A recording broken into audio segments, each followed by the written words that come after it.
சீமான் அவர்கள் மீது நீதிமன்ற நீதிபதியே ஒரு கொட்டு வச்சாரு இந்த விஜயலட்சுமி மேட்டர்ல. அது என்னங்க ஐயா?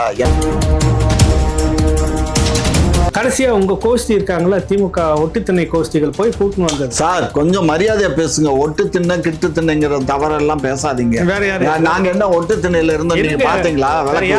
காசு யாரு கொடுத்தாங்க? ஏன்னா செக்சுவல் ஹராஸ்மெண்ட் இருக்குதுன்னு மிரட்டி புகாரை திரும்ப பெற வைத்தார். இந்த ஊடகம்லாம் எழுதுறாங்க, திமுக ஊடகம்லாம். நான் ஏதோ வீரலட்சுமியை தயார் பண்ணி இந்த பொண்ணை தயார் பண்ணி நான் தான் அனுப்பிச்சு விட்டேன்னு ஒரு 7-8 ஊடகங்கள்லாம் பேச ஆரம்பிச்சானுங்க. இது தேவையில்லாத விஷயம். நம்ம என்னத்துக்கு இதுல போய் தலையிடுறோம்? இது வந்து பிளாக்மெயில் பண்ற மாதிரி. ஆனால் மோடியோட அரசு உங்ககிட்ட பணம் இருக்குதுன்றதுக்காக கத்தி காமிச்சு மிரட்டி இதெல்லாம் ஒத்துக்கோன்னு சொல்றது கிட்டத்தட்ட பிளாக்மெயில். இவங்க எல்லாம் சேர்ந்து எங்களுக்கு ஹிந்தி தான் வேணும்னு மெஜாரிட்டி வந்துச்சுன்னா என்ன பண்ணுவீங்க? நீங்கள் அதை நோக்கி போகிறீங்க. இதுக்குள்ளே ஒரு பெரிய சூழ்ச்சி. நலன்ற இருமொழி கொள்கை அவ்வளோதான். அதோட வச்சுட்டு உங்கள் வேலையை பார்த்துக்கிட்டு இதுக்காக மாநில அரசுக்கு இது ஒத்துக்கிட்டா தான் பணம், இல்லைன்னா இல்லைன்னு நீங்கள் முடிவு பண்ணீங்கன்னா நாங்கள் இப்படிப்பட்டவர்கள் அப்படின்னு ஒரே ஒரு முறை நெத்தி போட்டில் அடித்த மாதிரி இந்த மோடி அரசுக்கு திமுக அரசு செய்து காட்டிடுச்சுன்னா இன்னும் கொண்டாடுவாங்க திமுக. சார் எந்த விதத்திலையும் காம்ப்ரமைஸ் இல்லாம அவங்க இருக்கணும்ன்றத நான் சொல்ல வரேன். 100க்கு 100 காம்ப்ரமைஸ் ஆக மாட்டோங்க.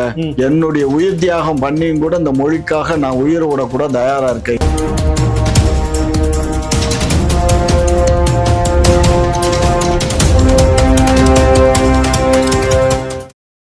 குக்கு செய்திகளுக்காக இன்றைக்கு பத்திரிகையாளர் திரு ஏகலைவன் அவர்களை சந்திப்பதற்காக வந்திருக்கின்றோம். வாருங்கள், நீங்களும் அவரோடு வணக்கம் செய்வோம். வணக்கம். வணக்கம் அண்ணாச்சி.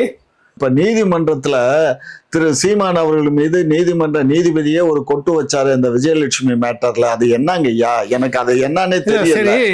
என்னதான் பிரச்சனை? ஒரு பக்கம் கேட்டா அவங்க எனக்கு மாப்பிள்ளை அவர் வந்து வளரணும், அவர் வந்து இப்படி இருக்கணும் அப்படி இருக்கணும்னு பெரிய உருகி பேசுறீங்க. அப்புறம் பார்த்தா அப்படியே பல்ட்டி அடிச்சு வந்து விஜயலட்சுமியில சீமான் என்ன கொட்டிச்சு, என்ன பண்ணிச்சு? எனக்கு அதான் தெரியல. என்னன்னு கேக்குறேன். மாதிரி பேசுறீங்களா? என்ன நினைச்சது? அப்படி பேசலாமா? சொல்லுங்க, என்ன நடந்துச்சு தெரியுங்களா? தெரியாது, அதனாலதான் கேக்குறேன். வந்து விஜயலட்சுமி கேஸ் ஏற்கனவே வந்து 2011 புகார் கொடுத்து அப்புறம் வந்து எழுதி கொடுத்துச்சு. இந்த புகார் நான் வித்ட்ரா பண்ணிக்கிறேன்னு எழுதி கொடுத்துட்டு போயிடுச்சு. கடைசியா உங்க கோஷ்டி இருக்காங்களா, திமுக ஒட்டுத்திணை கோஷ்டிகள் போய் கூட்டணும் வந்தது. சார் கொஞ்சம் மரியாதையா பேசுங்க. ஒட்டு தின்ன கிட்டு திண்ணைங்கிற தவறெல்லாம் பேசாதீங்க. வேற யாரு? நாங்க என்ன ஒட்டு திண்ணையில இருந்தோம் நீங்க பாத்தீங்களா? காசு யாரு கொடுத்தாங்க? பேசினார்ல விஜயலட்சுமி கூட்டினாங்க, ஆடியோ வந்துச்சு. அதெல்லாம் உங்களுக்கு முத்தார் என்ன எங்க கட்சியில இருக்காரு? யாருக்கு வேலை செய்யறாரு? அவர் யாருக்கு வேலை செய்யறாரு? அவர் சேனலை டெவலப் பண்றதுக்கு அவர் வேலை செய்யறாரு. அதுக்காக கட்சியில இருக்காரு. அவர் கட்சியில உறுப்பினர் இல்ல. நான் கொடுத்துறேன் காசு, நான் கொடுக்குறேன். அந்த அம்மா அவர் வந்து எங்க கட்சியில இல்ல சார். சரி, இந்த மாதிரி கூப்பிட்டுட்டு வந்து வேலை செஞ்சாங்கல்ல, அந்த நேரத்துல கொண்டு போயிட்டு நாய் பங்களால அந்த அம்மா அடைச்சி வச்சு டார்ச்சர் பண்ணி அந்த 11 மணிக்கு மேல நைட்ல கொண்டு வந்துட்டு இந்த வழக்குல இருந்து 2வது புகார் கொடுத்து நான் வித்ட்ரா பண்ணிக்கிறேன்னு போயிடுச்சு. இதை வந்து தள்ளுபடி பண்ணணும்னு சீமான் பெட்டிஷன் போடுறாரு. நல்லா கவனிக்க. இந்த பெட்டிஷன் போடும்போது அவர் நீதிபதி என்ன சொல்ல வராரு, அந்த அம்மா புகார் இருக்குல்ல, வாக்குமூலம் கொடுத்துருக்கிற புகார் கொடுத்தது இல்லை, அந்த புகார் இருக்கிற கருத்தெல்லாம் சொல்றாரு. தீர்ப்பு இல்லை அது. அந்த பெட்டிஷன் இப்படி இருக்கு, இப்படி இருப்பதால் இதை தள்ளுபடி பண்ண முடியாது. கூப்பிட்டு விசாரிச்சு தான் அதை முடிவு எடுக்க முடியும், வழக்கை நடத்தி தான் முடிவுக்கு கொண்டு வர முடியும். ஏன்னா இது செக்சுவல் ஹராஸ்மெண்ட் இருக்குதுன்னு மிரட்டி புகாரை திரும்ப பெற வைத்தார். இந்த ஊடகம்லாம் எழுதுறாங்க, திமுக ஊடகம்லாம். மிரட்டி சீமான் மிரட்டனத்துல வித்ட்ரா பண்ணதா சொல்லி நீதிபதி குறிப்பிட்டிருக்கிறார். தீர்ப்பே சொல்லிட்டாருன்னு அந்த பெட்டிஷன்ல கிளியரா இருக்குது. என்னன்னாக்கா வீரலட்சுமி வச்சுக்கிட்டு பிரச்சனை பண்ணிட்டு இருந்தாங்கல்ல, என்ன ஹராஸ்மெண்ட் பண்ணிட்டு இருந்தாங்கன்னு அதை தான் சொல்லுது அந்த வார்த்தை. படிச்சு பாருங்க தெளிவா. சீமானை சொல்லவே இல்லை. இவர்களை அழைத்து வந்து இவங்க ஹராஸ்மெண்ட் பண்ணிட்டு இருந்தாங்க, இந்த ஹராஸ்மெண்ட்டால நான் மென்டலி டிஸ்டர்ப் ஆகியிருக்கிறேன், இந்த புகார் இவர்களுடைய அழுத்தத்தின் பேர்ல வந்ததால இதுல இருந்து நான் விலகிறேன்னு எழுதி கொடுத்துட்டு இருக்குது. இது சீமான் எங்க மிரட்டினாரு? சீமான் எப்படி புகார் வாபஸ் பண்ண வச்சாரு? நீதிபதி அப்படி சொல்லவே இல்லையே. ஹராஸ்மெண்ட் இருக்கிறதால வந்து நான் வித்ட்ரா பண்ணிக்கிறேன்னு கொடுத்துருக்குறாங்க அவங்க. இந்த மாதிரி கொண்டு வந்து அலைக்கழிச்சு இப்படி பண்ணதால வேண்டி.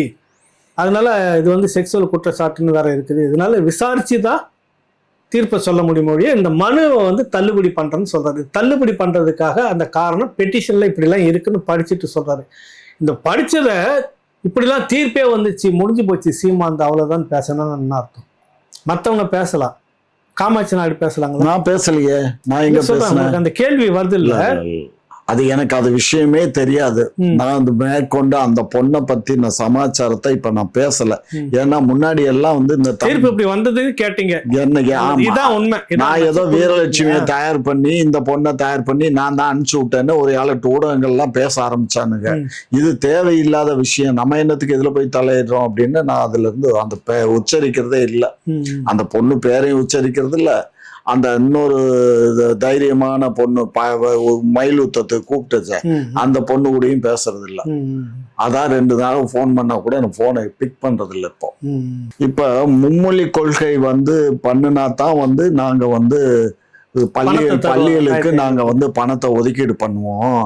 இப்ப வந்து அதை பண்ணாதனால 5000 கோடி வந்து இப்ப தமிழ்நாடு அரசுக்கு லாஸ்ன்னு சொல்லி அந்த மந்திரி, கல்வி மந்திரி நேற்று பேட்டி கொடுத்துருக்காரு.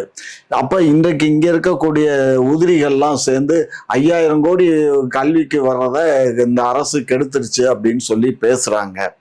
அதாவது மும்மொழி கொள்கைக்காக உயிர் நீத்த ஆயிரக்கணக்கான, நீங்களே சொன்னீங்க, ஆயிரக்கணக்கான பேர்கள் உயிர் நீத்தாங்க. என்ன போன்ற ஆளுகள்லாம் சிறைக்கு போய் வந்தோம். அப்படியெல்லாம் போராட்டம் பண்ணித்தான் நம்ம வந்து அன்றைக்கு இருமொழி கொள்கையை வந்து கடைபிடித்து வர்றோம்.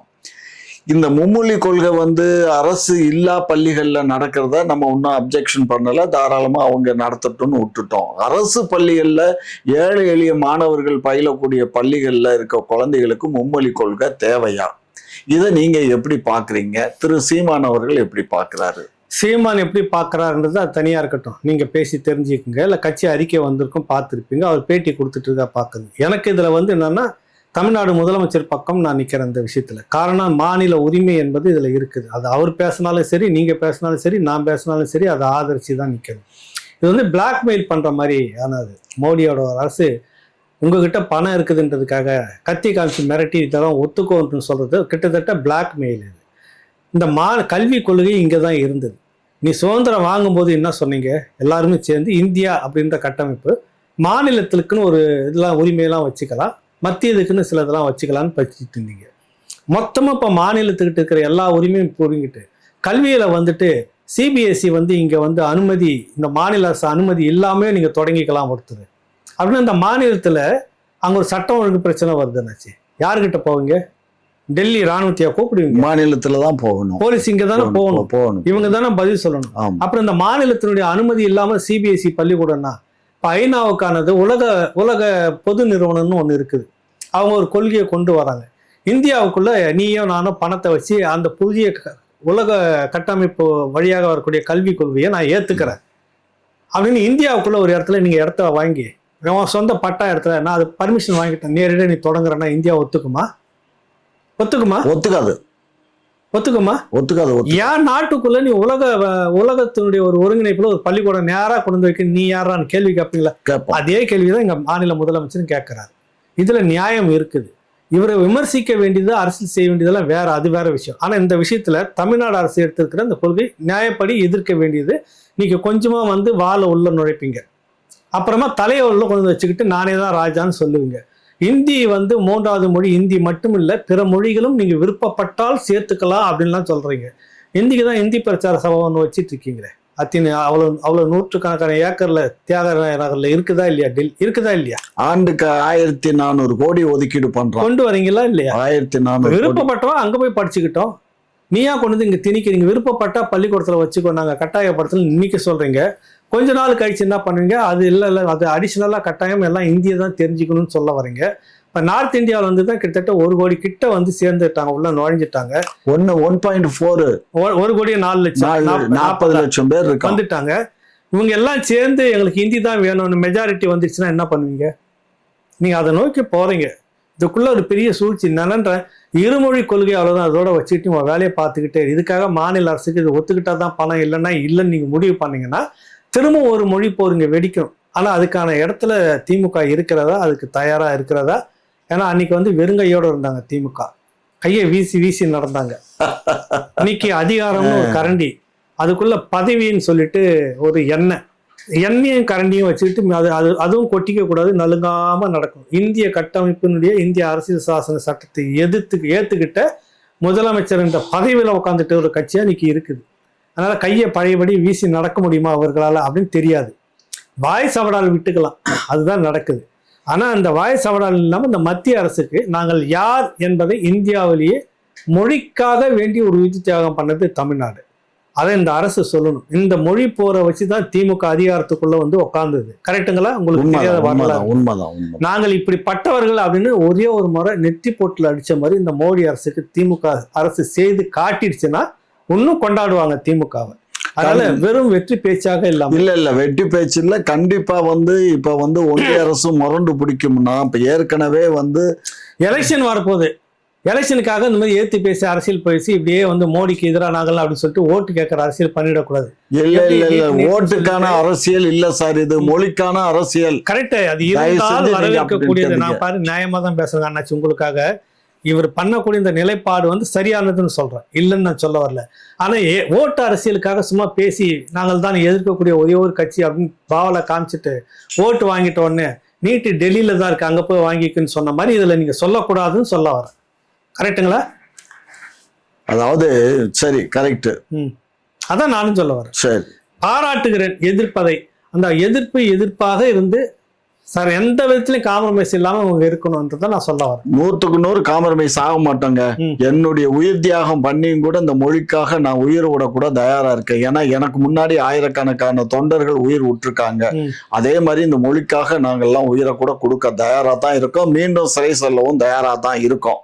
அதனால அன்றைக்கு இருந்த அந்த கொடுங்கோலன் பக்தவச்சலம் ஆட்சி இப்ப இல்ல. எடுத்து மாநில அரசு துப்பாக்கி எடுத்து டொப்பு டொப்புன்னு குருவி காக்கா குருவி சுடுற மாதிரி சுட்டு தள்ளணும் அன்னைக்கு இந்திய போராட்டத்துல. அந்த மாதிரி எல்லாம் சுட்டு தள்ள இயலாது. இது பெரிய அளவுல இந்த போராட்டங்கிறது வேண்டியது இருக்காதுன்னு நினைக்கிறேன். ஏன்னா எப்பயுமே வீம்பா இருப்பான் ஒன்றிய அரசை பொறுத்த மட்டும். ஏன்னா டெல்லியில நடந்த அந்த விவசாயிகளுடைய போராட்டம் இருக்கும்போது அந்த 3 திட்டங்களை வந்து வாபஸ் வாங்கினா தான் நாங்க இங்க இருந்து கலைஞ்சு போவோம் அப்படின்னதுக்கு கிட்டத்தட்ட ஓராண்டு காலமா போராட்டம் பண்ணியும் கூட ஒருத்தன் கூட போய் பார்க்கல, விசாரிக்கல. ஆனா கடைசியில அந்த போராட்டம் தான் ஜெயிச்சிச்சு. அந்த கொள்கையை வந்து உலகளாவிய அந்த கொள்கையை வந்து அந்த விவசாயிகள் மீது திணிக்கப்பட்ட கொள்கை கைவிடப்பட்டது. அதுக்கப்புறம் அந்த போராட்டம் சரி செய்யப்பட்டது. அது மாதிரி கண்டிப்பா தமிழகத்துல நம்ம வந்து இந்த போராட்டம் அவங்க வீம்பு பண்ணுவோம், நம்ம அதுக்கு மேல வீம்பு பண்ணா விட்டு கொடுத்தா அவன் போவான். சரிங்க அண்ணாச்சி, ரொம்ப நன்றி. இதுவரை உங்களுடைய தகவல் கொடுத்தமைக்கு குக்கு செய்திகளின் சார்பாக வாழ்த்துக்களையும் வணக்கத்தையும் தெரிவித்துக் கொள்கின்றேன். நன்றி, வணக்கம்.